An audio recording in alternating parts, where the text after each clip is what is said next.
สบายดีทุกคน นี่ดีตอนทับเข้าสู่ซ่องสาวรุ่นชาแนลคือเก่าเนาะทุกคนอาทิตย์นี้เฮากับไปเที่ยวปีใหม่คือเก่าเนาะอาทิตย์นี้เฮาจีลงไปวัดเซนดิเอโกวัดมาร์เก็ตเนาะมาร์เก็ตอยู่เซนดิเอโกเดี๋ยวเราไปกันเล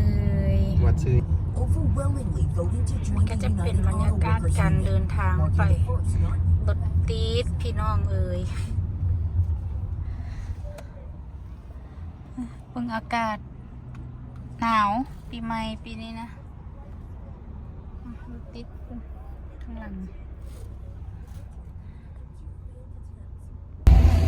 เฮ้ทุกคนหลังจากติดรถมา30 นาทีเดี๋ยวนี้เรากลับมาฮอดวัดแล้ว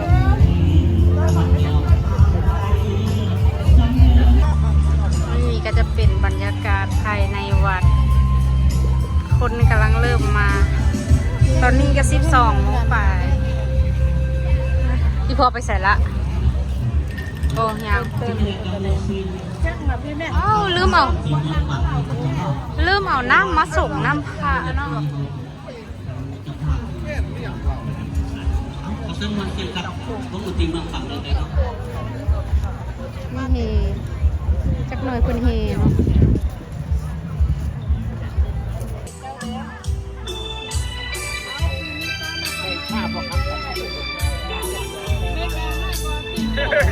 ซอกบอลจอดรถ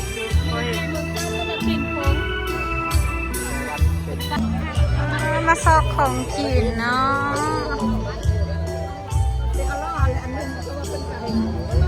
สบายดีปีใหม่มีอย่างกินเด้อ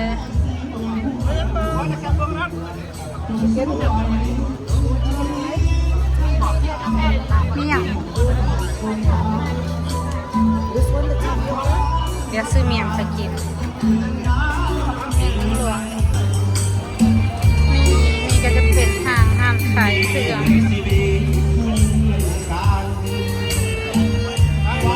ลาวเฮาเนี่ยแหละเนาะ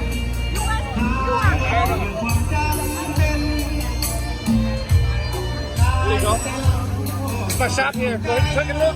ยกกันไปเองโอเคlater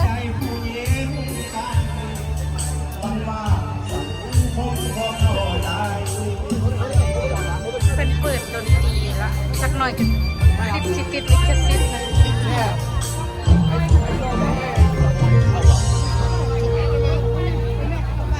เอาปะ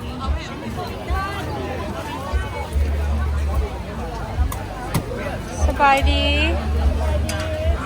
ปีใหม่โอ้ยขนมโคกขายจังได้ขนมโคก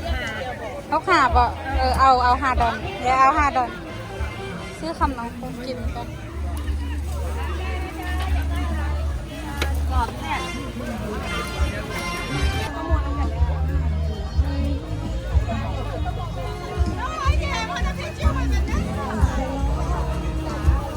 คนมาหลายอยู่เนาะก็จะเป็นของกินลาวเฮานี่แหละก็ไงคนหลายคนมาหลายอยู่เนาะ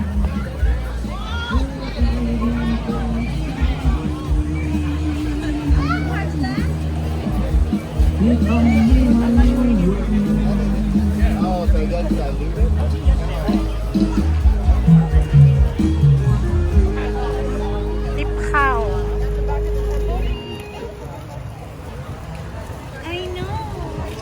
ยาวไปทอดพูนหมดนี่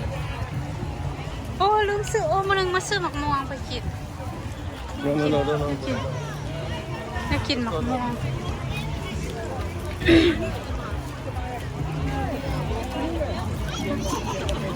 เรื่องปีใหม่กระสุดซ้ำนี่อ่ะ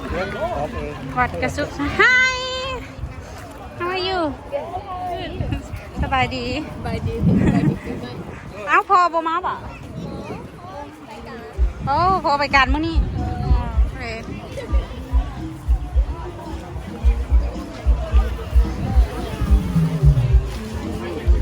น้ำรวมน้ำท้องเป็นสายพันธุ์อะไรบ้าง ถ้าลงไม่พร้อมไม่ใส่เขาออกมาดูไทยนั่นให้ออกมาออกนอกไปเลย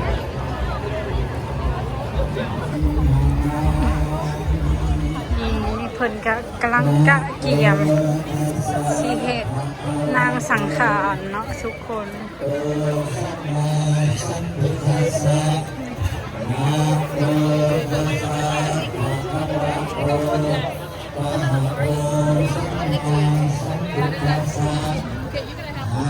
นี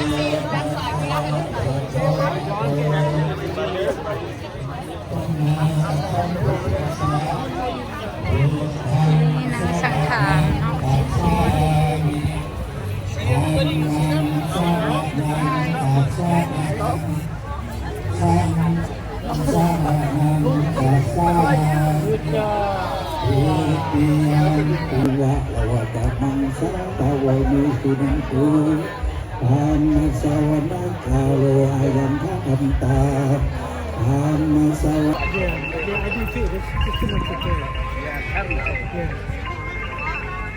I'm not going to get the all this. I only got the distance of what partial. I'm going to get everything completely dead.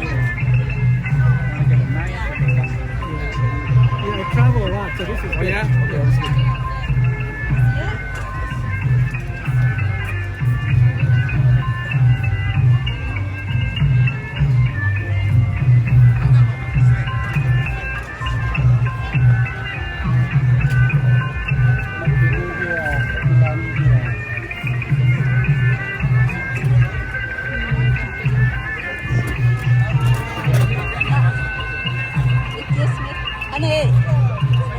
You want to be in there? Okay, there.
แต่ประชาสัมพันธ์ตื่นทีนึงมายังคณะวงดนตรีกรุณาได้เปิดเพลงแห่นักสถานในโอกาสต่อไป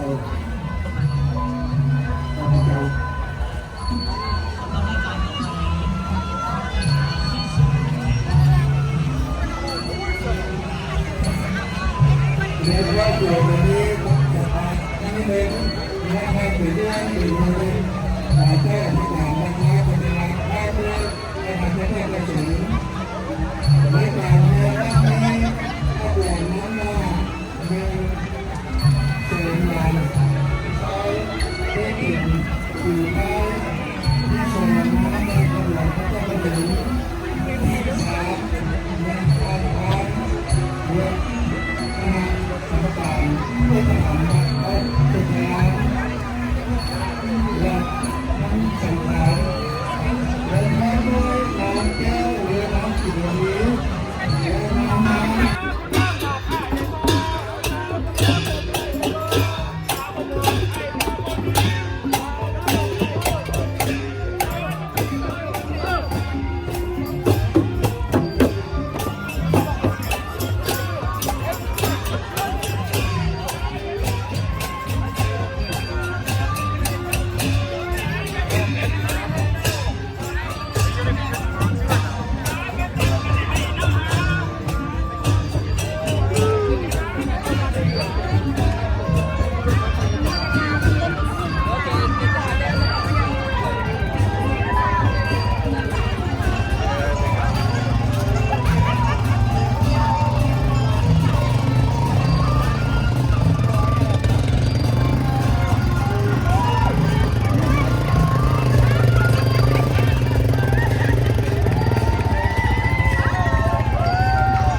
ำกับบรรยากาศการเฮนั่งสังขารอยู่วัดมาร์เก็ต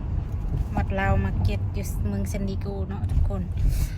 และสำหรับคลิปนี้สรุนก็จะจบไปเพียงเท่านี้นะอย่าลืมกดไลค์กดแชร์กด subscribe ให้เด้อแล้วพบกันคลิปหน้าบ๊ายบาย